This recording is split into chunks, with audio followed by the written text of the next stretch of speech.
boa noite, queridos. Estamos de volta para mais uma aula. E a nossa aula de hoje é de História. Nós vamos falar um pouco sobre o período colonial. O que foi o período colonial, certo? Para a gente entender, nós sabemos que iniciou esse período em 1500 com o descobrimento do Brasil. E o interessante é que nós fizemos uma breve análise crítica em relação a esse descobrimento na última aula. Então, se estendeu de 1500 a 1530, que foi justamente este período aonde ocorreu os primeiros contatos com os indígenas, né? E também o início da exploração da matéria-prima, que foi o primeiro, foi o quê? O pau-brasil.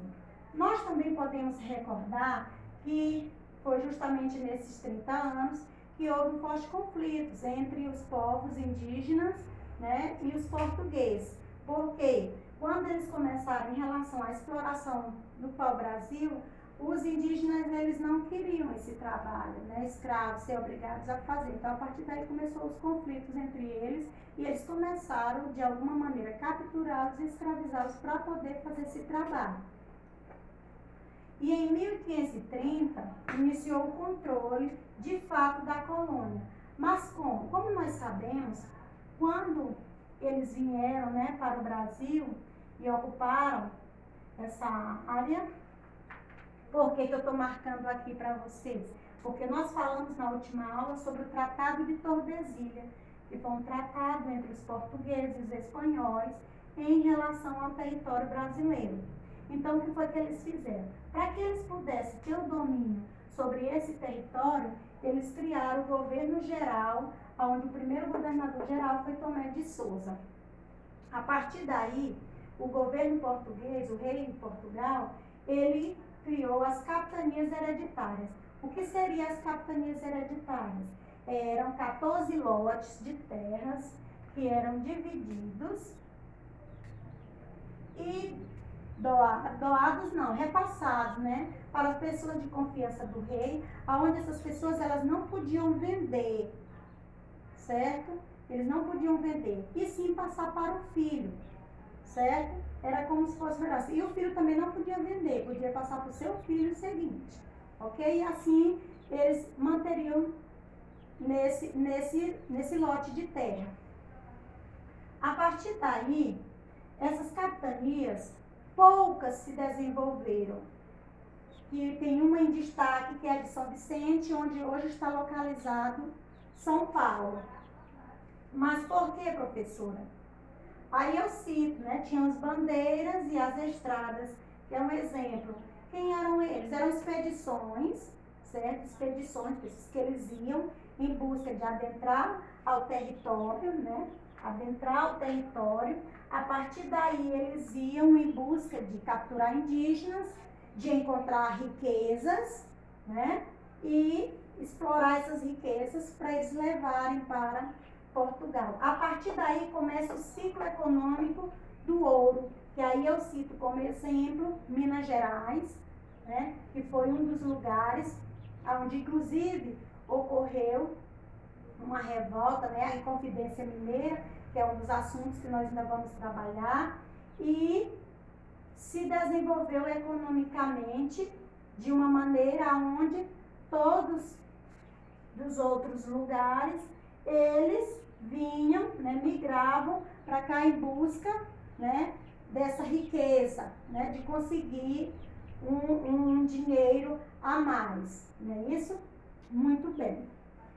Dentro, né, desse período, onde ocorreu, inclusive, a Inconfidência Mineira, na Europa estava acontecendo também os conflitos. Que conflitos seriam esses? Para vocês entenderem, eu vou falar um pouco sobre a Revolução Francesa, certo? A Revolução Francesa foi um conflito, né, que ocorreu com a mudança de um regime para outro. Tinha um regime monárquico, que era o rei que governava, e com a Revolução passou a ser uma república.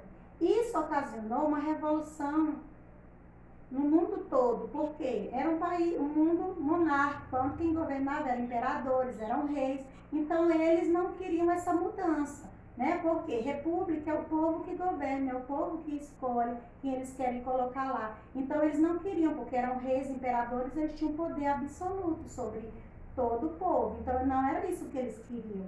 Então a partir daí os países, eles começaram, né, a temer essa revolução. E o que foi que aconteceu? Com essa revolução, né, em andar acontecendo lá na França, tinha um imperador, que foi Napoleão Bonaparte, e ele criou uma estratégia, certo? Uma estratégia que foi o bloqueio continental, aonde ele queria, de alguma maneira, deter a sua principal inimiga, que era a Inglaterra. Aí o que foi que ele fez? Ele criou o bloqueio continental, aonde ele impedia que outros países mantessem aliança com a Inglaterra. Só que Portugal, olha aí, ó, onde é que nós entramos nisso? Portugal continuou tendo amizades com a Inglaterra. Aí o que foi que Napoleão fez? Invadiu Portugal. Aí o que foi que o rei de Portugal fez? Juntou suas coisas, né? Pegou, pediu ajuda à Inglaterra, a Inglaterra deu os navios, ajudou, e ele pegou sua família, né, os documentos, as suas riquezas, colocou nesses navios e veio para o Brasil. A partir daí, em 1808, o Brasil, ele já não é mais uma colônia, certo? Ele já vai se chamar Estados Unidos de Algarves, aonde ele passa a fazer parte ainda de Portugal, mas de alguma maneira ele se torna um pouco independente, já não é mais só colônia, ok? Então eu espero que vocês tenham entendido um pouco. Um abraço, boa noite.